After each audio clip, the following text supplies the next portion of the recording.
C'est une joie pour moi d'être avec vous ce soir et de louer le Seigneur avec vous. Je me sens à la maison ici quand je vois cette belle louange et cette musique qui élève la gloire de Dieu. Comme le pasteur a si bien dit, nous avons quitté le Canada et nous sommes entrés ici en France le 19 juin dernier pour nous installer, pour visiter les églises, tourner comme on dit chez nous en Amérique, un évangéliste, mais vous dites ici plus un pasteur itinérant, je crois que c'est plus l'expression utilisée. Ouais, c'est ça, évangéliste aussi, ouais, c'est bon.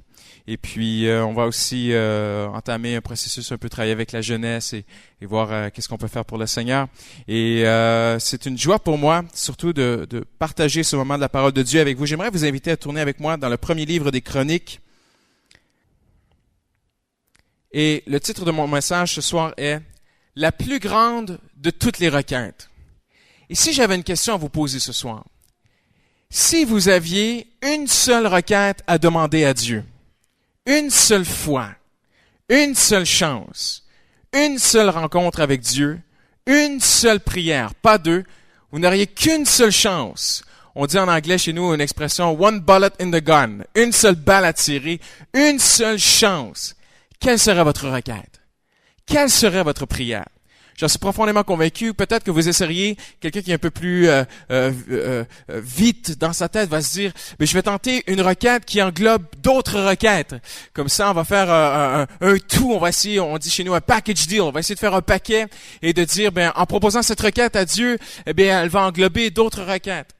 Et ce soir, j'aimerais vous parler de la requête la plus importante. Une requête qui englobe toutes les requêtes.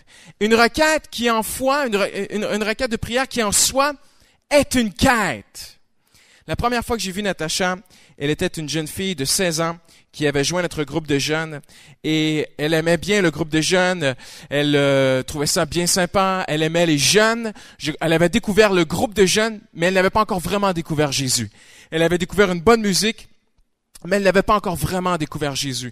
Elle avait commencé à fréquenter les réunions du dimanche matin. Elle aimait les réunions, elle aimait les gens, elle aimait l'Église. Elle était tombée en amour avec l'Église, mais elle n'était pas encore vraiment tombée avec Jésus. Elle n'avait pas encore vraiment rencontré Jésus. Et Natacha avait beaucoup de carences, beaucoup de problèmes, de soucis dans sa vie. Elle était issue d'une famille dysfonctionnelle. Elle avait une relation très pénible et très difficile avec son papa qui avait été absent dans sa vie.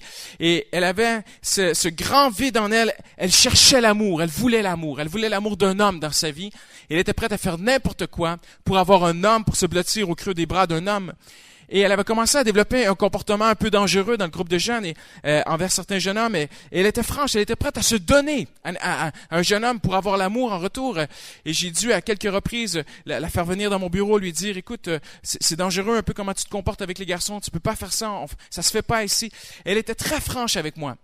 Et elle était transparente et même son raisonnement m'amenait à une confrontation avec elle. Elle me disait, pasteur, je crois en Dieu, mais Dieu, je ne le vois pas. Un homme, je vais le voir. Je crois que Jésus est là, mais mes yeux ne peuvent pas le voir. Je ne peux pas me blottir dans le creux des bras de Dieu comme je pourrais le faire dans les bras d'un homme.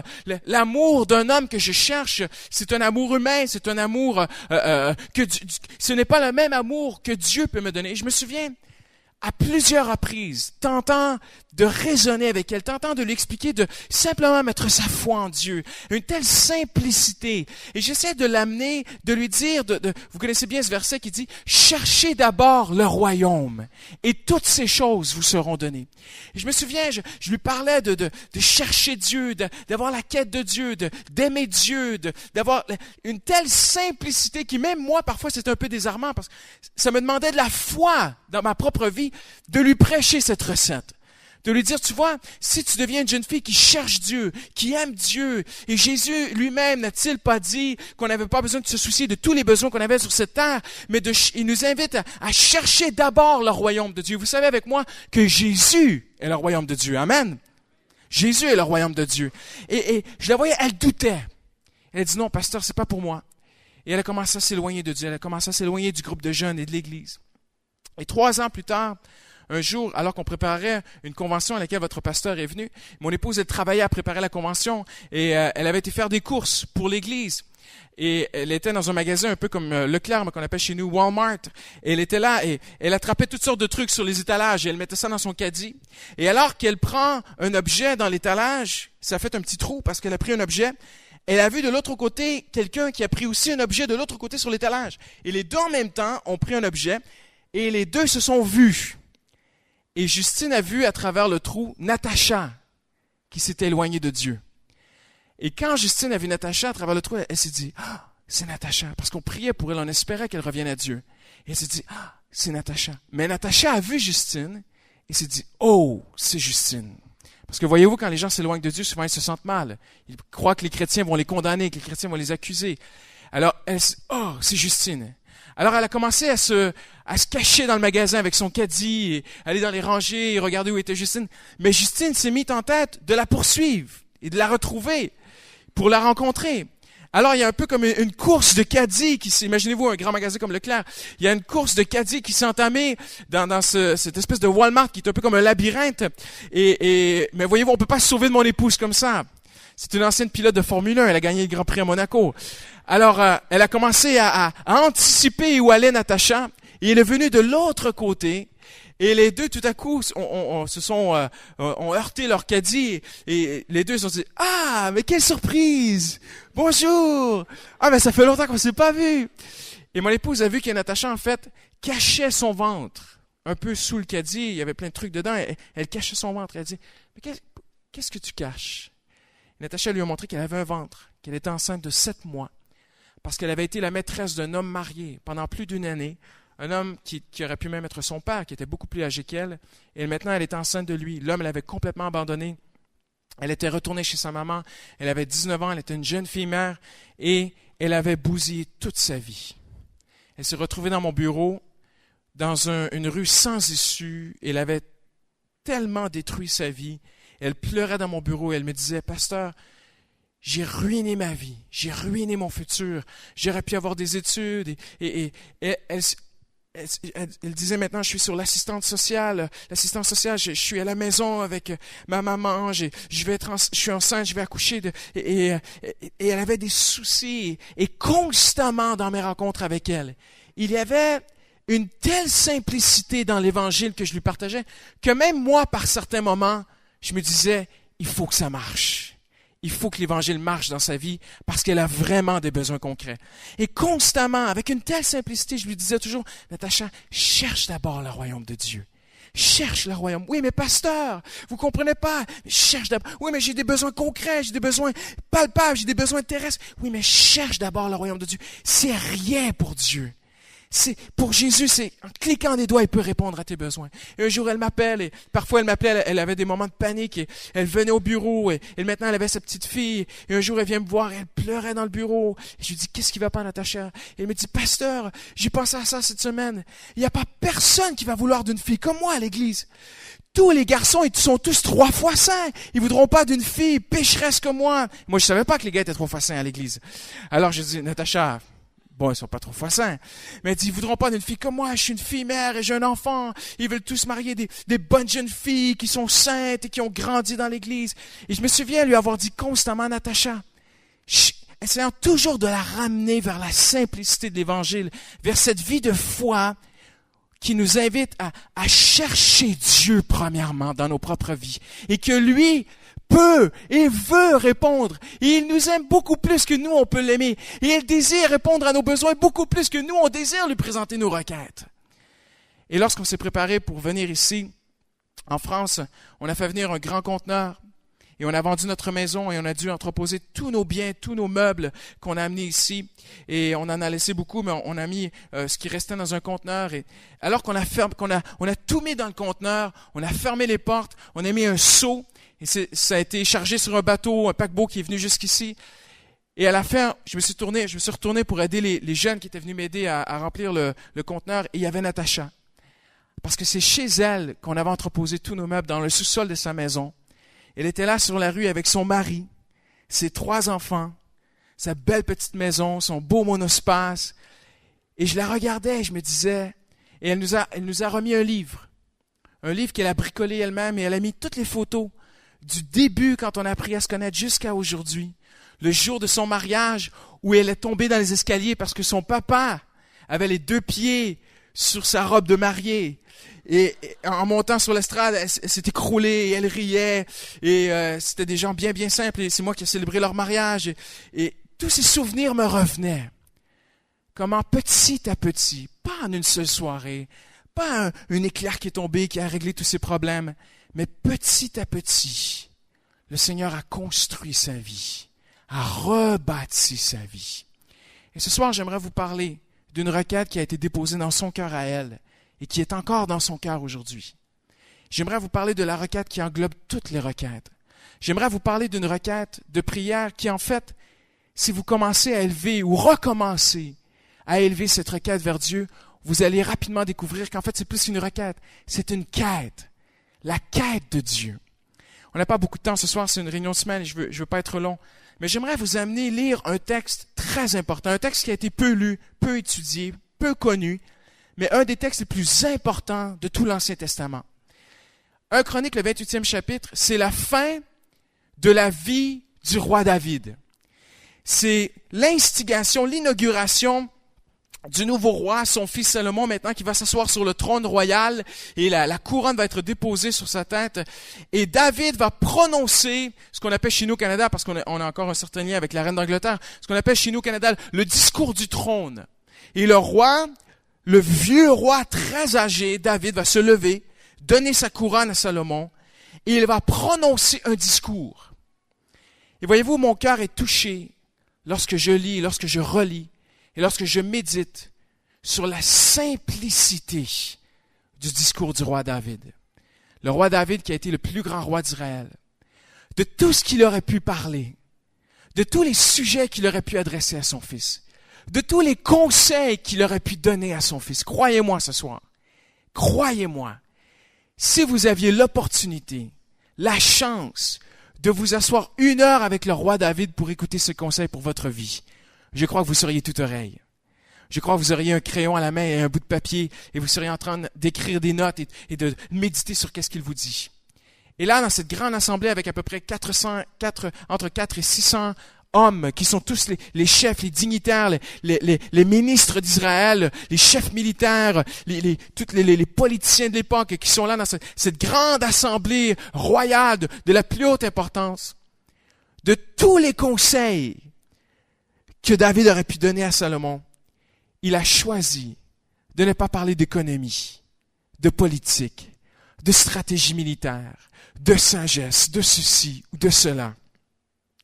Et en fait, durant son discours, il va parler de différentes choses. Puis, il va se tourner vers son fils. Et là, il va lui donner un secret. Mais croyez-moi ce soir, il va lui confier le secret de sa vie. Le secret de la vie de David, à la fin de sa vie, il va se tourner vers son fils. Il va lui confier ce qu'il y a de plus précieux dans la vie chrétienne. Et lisez-le avec moi ce soir, il va dire ceci. « Et toi, mon fils Salomon, regardez bien, connais le Dieu de ton père, sers-le d'un cœur intègre et d'une âme empressée, car le Seigneur sonde tous les cœurs et discerne toute forme de pensée. Si tu le cherches, il se laissera trouver par toi. » Et puis le roi David va se lever. Il va tendre les mains vers l'assemblée. Et il va prier pour toute l'assemblée. Il va regarder ses chefs d'État, ses ministres, ses responsables, ces hommes qui ont de grandes responsabilités. La Bible les appelle les princes d'Israël. Ces génies politiques et militaires. Et David va regarder tous ces hommes. Il va prier. Et on aurait pu croire qu'il aurait pu prier toutes sortes de choses. Seigneur, donne-leur de la force. Bénis-les, Seigneur. Donne-leur de la sagesse. Donne-leur de la sainteté. Et toutes ces choses sont tellement importantes. Mais David va prier une requête qui englobe toutes les requêtes. Regardez avec moi, je le lis pour vous. Vous pourrez le regarder à la maison, c'est le chapitre suivant. Le chapitre 29, le verset 18 nous dit ceci. David va prier, il va dire, « Garde pour toujours les dispositions du cœur de ton peuple et dirige fermement son cœur vers toi. Puis il va prier pour son fils devant tout le monde et il va dire, à mon fils Salomon, donne un cœur. Regardez-moi ici un instant ce soir. David tend les mains et il prie pour le peuple. Il va dire, dirige, pas seulement dirige son cœur vers toi, parce que la Bible sait que le cœur de l'homme est tortueux et méchant par-dessus tout, sans la grâce de Dieu, nos cœurs divergent dans toutes sortes de directions, toutes sortes de quêtes, même en tant que chrétien. Mais la chose la plus importante est celle-ci. David a prié, il a dit, dirige fermement son cœur vers toi. Savez-vous ce qui touche mon cœur ce soir? C'est qu'il a terminé sa vie comme il l'a commencé. Il a terminé en parlant de l'importance d'avoir un cœur vers Dieu, un cœur fermement fixé vers Dieu. Mais vous vous souvenez que David a débuté sa vie en étant connu comme étant un jeune homme qui avait un cœur selon le cœur de Dieu. Il a fait des erreurs. Oui, il a tombé. Mais croyez-moi ce soir, il a terminé comme il a commencé. Je ne sais pas depuis combien de temps vous êtes chrétien. Je ne sais pas depuis combien d'années, combien de jours ou de mois. Je ne sais pas si vous êtes ici ce soir et que peut-être vous êtes loin de Dieu, que vous êtes éloigné de Dieu. Mais je sais une chose. Il existe une vie supérieure. Je ne parle pas d'orgueil, mais je parle de spirituellement supérieure à ce que nous connaissons la plupart d'entre nous. Il existe une vie qui est fixée vers Dieu. Un cœur qui est fermement fixé vers Dieu. Beaucoup d'entre nous, nous avons le cœur fixé sur nos besoins, nos défis. Moi, le premier, parfois dans le ministère, mon cœur est fixé vers mes défis du ministère. Mais David était au-delà de ces choses. Son cœur était fixé vers Dieu. Voyez-vous, moi, j'ai grandi dans l'Église. Et depuis mon enfance, je connaissais ce texte qui dit que David avait un cœur selon le cœur de Dieu. Et pendant toute ma vie, régulièrement, à chaque année, je retournais à ce verset. Et je priais le Seigneur, même dans mon adolescence. Oh Seigneur, j'aimerais tellement avoir un cœur selon ton cœur. Et voyez-vous, je n'ai jamais eu le sentiment que j'étais parvenu à avoir un cœur selon le cœur de Dieu. Parce que le mot selon, ici, c'est être au diapason, être vraiment comme deux cordes de guitare qui sonnent à la même note. Mon cœur et le cœur de Dieu, on sonne à la même note, on est au même diapason. Je n'ai jamais eu ce sentiment. Et j'ai commencé à voir un peu David comme un élite, quelqu'un qui avait reçu un don, quelqu'un qui n'était pas du commun des mortels comme nous. Jusqu'au jour, au printemps dernier, ou dans un temps de prière à la maison, j'ai commencé à lire cette histoire et à tout simplement reprier cette même requête comme à chaque année. Seigneur, donne-moi un cœur selon ton cœur. Et cette fois-ci, j'ai lu en anglais, dans la King James. Combien d'entre vous comprenez l'anglais ce soir? Levez la main. Quelques personnes. Et là, j'ai lu en anglais, en fait, c'était pas la même traduction que nous. En français, c'est un cœur selon ton cœur. Je me suis trouvé un jeune homme selon mon cœur. Mais en anglais, je me suis trouvé un homme after my own heart, qui veut dire un homme après mon cœur. Je dis, mais pourquoi ils ont écrit après les Anglais? Ils savent pas comment traduire la Bible. Il va falloir leur montrer. Non, c'est un homme selon le cœur de Dieu. C'est pas un homme après le cœur de Dieu. Ça se dit même pas bien en français, un homme après le cœur de Dieu. Alors là, je me suis dit, il va falloir trancher. Est-ce que c'est les Anglais ou les Français qui ont raison? J'ai commencé à lire plusieurs traductions en anglais. Et toutes les traductions, pour la plupart, traduisaient after, après. Là, je suis allé voir différentes traductions. Toutes les traductions en français disaient selon. J'ai dit, il va falloir trancher, on va aller voir l'hébreu. Alors là, je suis allé voir dans l'hébreu. Et en hébreu, en fait, j'ai découvert que c'est les Anglais qui ont raison. Et que nous, on a tort. Le vrai mot, c'est certain qu'un cœur selon le cœur de Dieu, on peut le traduire ici en français. Mais la traduction la plus près de l'hébreu, la plus juste, c'est un homme après mon cœur. Je me suis trouvé un homme après mon cœur. Ça change toute la signification. Voyez-vous, nous, on utilise l'expression au Québec, je ne sais pas si on le dit ici, mais on va dire, disons une mouche tourne autour de ma tête, on va dire, cette mouche elle est toujours après moi. Ou un petit enfant qui est toujours près de sa mère, et sa mère, elle fait la cuisine et prépare le souper. Et le petit enfant, elle est là, maman. Elle dit, t'es dans mes jambes, t'es toujours après moi. Je sais pas si on dit ça en France, un peu cette expression, t'es toujours après moi. Et j'ai commencé à comprendre la signification de ce terme. Voyez-vous, Anthony, tu vas venir m'aider. Je te surprends là. Et c'est comme si, disons, Anthony, tu vas nous je vais te donner une grande responsabilité ce soir. Tu vas monter sur l'estrade juste ici et tu vas te tenir devant la foule. On va dire que tu es Dieu. Bon, il n'est pas Dieu, on s'entend, mais on va dire qu'il est Dieu. On va dire Dieu n'a pas de jeans. Laboratory. Peu importe. Et c'est comme si Anthony était Dieu. C'est comme si on avait Dieu ici. C'est qu'une image, on s'entend ce soir. Et que là, avec ses mains, il doit s'occuper de la terre. Alors, il y a la terre qui est devant toi et tu dois agir sur la terre. Alors, bon, il y a la guerre en Irak, tu mets une main en Irak. Il y a l'Afghanistan, faut pas oublier les conflits en Afghanistan et tout. Bon. Et puis, tout à coup, tu vois la France et Dieu voit la France. Ouf, il faut aider la France. Allez, on met une main. Oh, les deux mains sur la France, ça va mal en France. Il faut sauver la France. Alléluia. Ah, il y a une bonne église à Limoges. On va la bénir, l'église à Limoges. Et Dieu se retourne et il voit un jeune homme qui est là et qui s'intéresse à lui. Et Dieu se dit, mais quelle surprise. Il n'est pas en train de me demander toute une liste de requêtes. Il ne me prend pas pour le Père Noël. Il n'est pas comme quelqu'un qui passe à la caisse chez Leclerc et qui dit, j'ai besoin de ceci, Seigneur, je te prie pour ceci, je te prie pour cela. Dieu se retourne et voit quelque chose de différent dans ce jeune homme. Il voit qu'en fait, ce jeune homme s'intéresse à lui. Il est après lui. Il regarde ce que Dieu fait. Il s'intéresse à ce que Dieu fait. Il veut rentrer dans ce que Dieu fait. Mais Dieu n'a pas beaucoup de temps, on s'entend ce soir, on fait un peu de sarcasme. Dieu continue à s'occuper du monde. Et un jour, il entend un jeune homme, quelque part, perdu dans les champs, qui chante un chant. « J'aime l'Éternel, car il entend ma voix. Il a penché son oreille vers moi. Je l'invoquerai toute ma vie. » Vous connaissez ce chant? Non? J'aime l'Éternel, j'aime l'Éternel. Et puis Dieu, c'est incroyable. Alors Dieu regarde la vie de ce jeune homme. Il regarde que ce jeune homme, il a une situation familiale très difficile. En fait, même David écrira plus tard, il dira, littéralement dans l'hébreu, « Mon père et ma mère m'ont abandonné, mais toi, Seigneur, tu m'as recueilli. » Et il voit que ce jeune homme, on sait très peu sur la vie familiale de David, j'ai pas le temps ce soir. Mais on sait une chose, c'est qu'il ne faut pas que tu détournes l'attention.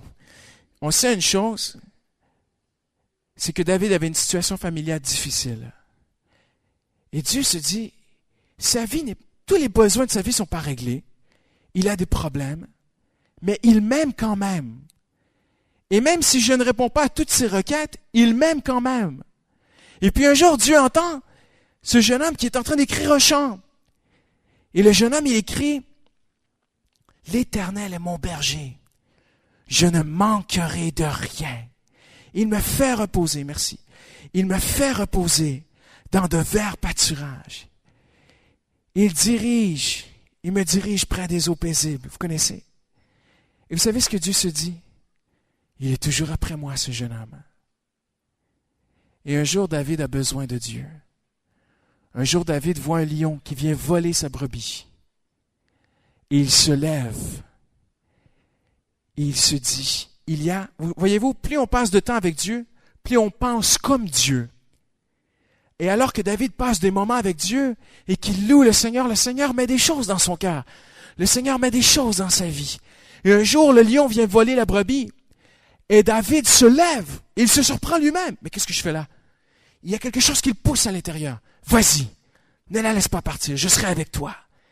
Et David se met à courir. Ce soir, pour nous, c'est facile de se dire, raconter cette histoire que David a couru derrière le lion, qu'il a tué le lion. Mais imaginez ce soir si j'ouvrais la porte qui est là, et je vous disais, j'ai amené un lion ici ce soir. Et pour bien comprendre ce qui s'est passé, je vais lâcher ce fauve librement dans la salle ce soir. On va voir si vous aurez le courage de Daniel. Ce serait toute une surprise, hein? Voyez-vous, au printemps, j'ai des amis à New York ils nous ont emmenés toute la famille dans un zoo. Et on a compris plus tard pourquoi il y avait très très peu de gens qui visitaient ce zoo. Parce qu'on était devant une clôture, il y avait comme un bœuf africain qui avait encorné la clôture. Et il était en train de renverser la clôture dans le zoo. Et là, j'ai vu que c'était un zoo qui n'était pas très sécuritaire. Et j'ai vu que c'était de toutes petites broches attachées après de tout petits poteaux de fer. Et c'était vraiment pas sécuritaire. Et je me suis dit, mais c'est incroyable ce zoo. Et là, je me suis retourné et j'ai vu qu'il y avait personne dans le zoo. Il y avait que nous qui le visitaient. Et là, mes enfants, elles marchent. J'ai une petite fille de 5 ans, une petite fille de 8 ans. Et elles reviennent en courant. Papa, viens voir les lions. Alors, on se met à marcher. Et mes filles, en fait, elles tenaient la clôture comme ça avec leurs petits doigts. C'est une toute petite clôture. Et il y avait le lion qui était couché là, par terre. Il faisait chaud, le lion se reposait sur le dos comme ça. Il me regarde. Chut, papa, il fait dodo. Viens. Alors moi, je m'approche et je me dis, quel fauve. Ses pattes étaient grosses comme ça, sa tête et tout. Et en m'approchant tout doucement, en marchant sur la pelouse, j'ai écrasé une petite branche. Et ça fait un petit bruit, ça fait un petit crack. Je n'ai jamais vu le lion bouger. Mais je sais une chose, instantanément, il était sur ses pattes. Il m'a regardé droit dans les yeux. Et quand il m'a regardé, tout le sang de mon corps s'est écoulé dans mes pieds. Et je me suis senti tellement faible. Et j'ai pris mes filles, j'ai dit, chut, dodo, le lion. Et on est parti tout doucement. Et j'ai pas pu m'empêcher, on marchait, j'ai pas pu m'empêcher de penser à David. Et de me dire, c'est incroyable, c'est surhumain que David se soit levé debout, qu'il ait couru plus vite que le lion parce qu'il l'a rattrapé. Et David dit, j'ai arraché la brebis de sa gueule. C'est un miracle incroyable. Il dit, et s'il se retournait contre moi, je le saisissais par la gueule et je le tuais. Imaginez ce soir. Laissez-moi vous dire une chose. Parce que David était après Dieu quand Dieu avait besoin de lui. Parce que David avait cette amitié avec Dieu. Parce que la plus grande des requêtes de la vie de David, vous verrez, sur les 74 psaumes que David a écrits dans la Bible, qui sont sous son nom, sur les 74 psaumes, régulièrement, David mentionne son amour pour Dieu. Non seulement son amour pour le corps de Christ, ou pour le ministère, ou pour ses frères et sœurs, ou pour les âmes perdues, ou peu importe pour les bénédictions de Dieu. Bien au-delà, David mentionne son amour. Elle est continuelle. Elle est dans ses écrits, dans ses psaumes. Elle revient, cet amour pour la personne de Dieu. Imaginez-le ce soir. Pensez à la simple pensée que David écrivait des poèmes à Dieu. C'est des trucs d'ados. Des jeunes filles mélancoliques qui écrivent à leurs gars, à leurs amoureux, à leurs prétendants. David était un roi. Il était un homme de guerre. Il était un chef d'État. Il écrivait des chansons d'amour à Dieu. Quelle pensée! Il était un amoureux de Dieu. Et parce qu'il aimait Dieu, parce que la plus grande requête de sa vie était de le connaître, de s'approcher de lui. Il était toujours après Dieu, même s'il a fait des erreurs. Il a dit, le jour où il est tombé, qu'est-ce qu'il a dit? Oh Dieu, crée en moi un cœur. Il le savait, David. Tout est une question de cœur entre moi et Dieu. Laissez-moi vous dire, parce qu'il était là pour Dieu quand Dieu avait besoin de lui, Dieu était là pour lui quand lui, il avait besoin de Dieu. Chaque personne qui est ici ce soir, vous avez un lion. Nous avons tous des lions dans notre vie. Nous avons tous parfois une mauvaise nouvelle qui arrive, quelque chose qui surgit. Nous avons parfois un lion rugissant qui veut venir voler nos enfants et les éloigner de Dieu. Un lion rugissant qui arrive et que tout à coup, nous annonce une mauvaise nouvelle. Parfois, la maladie frappe dans notre famille. 2 semaines, 14 jours avant de venir ici. 14 jours avant notre départ, le lion a frappé mon couple. Alors que ma femme est sortie du cabinet de médecin et qu'elle a dit, Christian, j'ai un cancer. J'ai un cancer. Et chez nous, le système de la santé, il est dans un état lamentable. Et la majorité, et tous les gens qui attendaient pour une opération comme mon épouse devaient attendre à peu près 6 à 8 mois. Et nous, on s'en venait en France. Et en France, on n'a toujours aucune couverture médicale pour nous. Mais il y a dans notre vie un désir au-dessus de toutes nos requêtes d'être là pour Dieu et de l'aimer. Et je vous le dis ce soir de façon humble et bien imparfaite, mais c'est ma quête d'être après Dieu. Et en l'espace de 5 jours, mon épouse a eu sa rencontre avec le médecin. Elle a été opérée instantanément. Et alors qu'elle attendait son opération dans la salle d'attente, une dame pleurait au comptoir à la réception, à la clinique, parce qu'elle devait attendre jusqu'en novembre pour se faire opérer pour son cancer. Et mon épouse est passée devant tout le monde en 6 jours. Elle n'a rien demandé. Croyez-moi, quand le lion frappe, alors que nous avons un cœur vers lui, nous entrons dans une vie où Dieu se lève pour nous quand on a besoin de lui. Je termine ce soir, je vois qu'il est déjà 21h, mais je termine avec cette pensée. David, et je rétrécis mon message, mais David s'est tourné vers son fils avec une grande sincérité. Il a dit, « Aie un cœur pour Dieu. Cherche Dieu. » Il a prié pour son fils, qu'il ait un cœur fermement fixé vers Dieu. Savez-vous pourquoi David a prié ça pour son fils? Il a vu quelque chose dans son cœur. Je suis profondément convaincu. Vous n'êtes pas obligé d'être d'accord avec moi, mais c'est ma conviction. David a vu dans son fils tout le souci de chausser les chaussures du roi, d'entrer dans les chaussures de son père. Je suis profondément convaincu que Salomon se disait, comment vais-je y arriver? David, le roi David, moi je dois prendre sa place, mais j'y arriverai pas. Et en plus, c'est à moi de construire cet immense temple à Jérusalem. Et je peux imaginer le vieux roi se tourner vers son jeune fils et lui dire, « Aie un cœur vers Dieu. Ne néglige pas la prière, Salomon. Même si les ministres entrent dans ton bureau et que le téléphone sonne 300 fois par jour et tes 14 secrétaires sont toujours après toi et que tu as 3000 emails à l'heure, Salomon, sois un homme qui cherche Dieu et Dieu va faciliter ta vie et ton travail. » Et je peux imaginer Salomon se dire, « J'y arriverai pas. Je suis pas comme mon père. J'ai pas ce cœur vers Dieu comme mon père. » Et on tourne la page dans la Bible. C'est la nuit. Dieu apparaît à Salomon et il lui offre ce que je vous ai offert au début du message. Il lui dit, « Demande-moi une chose et je te la donnerai. » Ce soir, c'est ma conviction. Je ne vous l'impose pas. Je ne veux pas que vous veniez discuter avec moi après. Mais je crois que Salomon n'a pas demandé la meilleure requête. Je crois qu'il a demandé quelque chose de bien. Vous savez qu'il a demandé la sagesse. Mais si vous lisez comme il faut les Écritures, il a dit, « Donne-moi la sagesse pour diriger le peuple. » Toutes ses pensées à Salomon étaient horizontales. Elles n'étaient pas verticales vers Dieu, elles étaient horizontales. Donne-moi la sagesse pour diriger le peuple. Et je crois qu'il y a un silence divin dans cette histoire. Dieu lui a dit, tu as demandé une bonne chose, et Dieu lui a accordé. Mais lorsqu'on regarde toute la cérémonie et les entretiens avec son père qui ont précédé, il est toujours mention de cœur, un cœur vers Dieu, un cœur pour Dieu, un cœur qui cherche Dieu. Savez-vous quoi? Je suis profondément convaincu que Salomon se dit, je n'ai pas un cœur comme mon père. Et que dans sa grâce, Dieu s'est approché de Salomon et qu'il lui a offert. Et que Dieu avait en tête, demande-moi un cœur comme ton père, demande-moi un cœur après moi et je vais te le donner. J'ai terminé ce soir, mais j'aimerais vous dire, il y a deux choses qui nous empêchent, seulement deux choses dans la vie chrétienne, qui empêchent des hommes et des femmes d'entrer pleinement dans ce que Dieu a pour eux. Premièrement, l'incrédulité. Je crois que Salomon n'a pas cru à la simplicité de ce que son père lui a offert. Et vous savez, sa vie a dégringolé. La Bible dit que Salomon a fait entrer en Israël des idoles qui demandaient même, il a fait entrer des Baals. Salomon a fait entrer des divinités qui demandaient la prostitution, qui demandaient des sacrifices humains. Salomon! Savez-vous combien de femmes avait Salomon?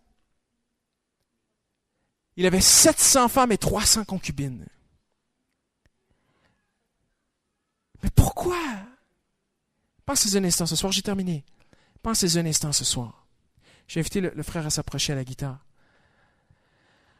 Pourquoi il a eu 1000 femmes? Il l'a dit dans Ecclésiaste. Il a dit, Salomon, entre toutes ces 1000, je n'en ai trouvé aucune. Je crois qu'il cherchait et il n'a pas trouvé. Il a cherché l'amour et il ne l'a pas trouvé. Vous savez que la Bible dit que les gens venaient de l'autre bout de la terre pour venir écouter sa sagesse. Et Salomon a dit dans Ecclésiaste, le 7e chapitre, il a dit, toute ma vie, j'ai cherché la sagesse et je ne l'ai pas trouvée. Et l'apôtre Paul a dit, nous prêchons la sagesse de Dieu qu'ils ont crucifiée. C'est Jésus la sagesse de Dieu. C'est une personne la sagesse de Dieu. Mais c'était trop simple pour Salomon. Trop simple. Il avait de grands problèmes. Il avait une vie compliquée. Il cherchait une solution compliquée. Croyez-moi ce soir, la solution à tous nos besoins. Hallelujah. C'est la quête de Jésus-Christ. Cherchez, je suis venu vous prêcher un évangile que les enfants ont souvent saisi plus que nous. Cherchez d'abord le royaume et toutes ces choses vous seront données. J'aimerais vous dire ceci ce soir. Vous voulez vous rendre par là? Eh bien, courez par là. Vous avez des problèmes très concrets et très tangibles qui ont besoin d'être répondus? Mettez-les de côté. Venez au pied de la croix. Faites connaître tous vos besoins, comme la Bible dit. Mais une fois que vous les avez fait connaître, cherchez sa face. N'ayez pas une vie de prière où vous venez vers Dieu comme on vient vers un Père Noël. Où vous venez vers Dieu, passez votre commande comme les gens vont chez Leclerc et ils passent toutes leurs requêtes à la caisse. J'aimerais vous dire le secret de la vie. La requête qui englobe toutes les requêtes. La quête de Dieu. Un homme et une femme qui cherchent la face de Dieu verra Dieu se lever pour lui, se lever pour elle. Un jour, un homme de Dieu qui a beaucoup inspiré ma vie a dit ceci. Il a dit un soir, il était en prière, un pasteur d'une grande église. Et il priait Dieu pour toutes les requêtes de prière de son église. Et il priait Dieu pour les finances et les âmes et toutes sortes de choses. Il dit, le Seigneur s'est approché de moi d'une façon unique ce soir-là dans la prière. Et le Seigneur m'a dit, je mets une croisée de chemin devant toi aujourd'hui. Tu vas chercher ma main ou ma face. Et Dieu lui a dit, si tu cherches ma main, tu n'auras pas ma face. Mais si tu cherches ma face, tu auras ma main aussi. Je crois que la requête de prière qui englobe toutes les requêtes, c'est lorsqu'on se met à chercher sa face. C'est lorsqu'on vient devant lui et qu'on a beaucoup de requêtes, beaucoup de besoins, mais qu'on lui dit, je veux te connaître. Je veux t'aimer. Tu es la solution. La solution à tous mes problèmes, c'est une personne. Et je veux me rapprocher de lui. Je veux qu'il s'approche de moi. Je veux l'aimer, je veux le chanter. Je sais que tout le reste, c'est secondaire. Il va être là pour moi. J'ai terminé ce soir, je vous invite à vous lever. On va prendre un moment ce soir avec un chant qui touche beaucoup mon cœur, qui dit « Tout ce que j'ai besoin, c'est toi, Seigneur.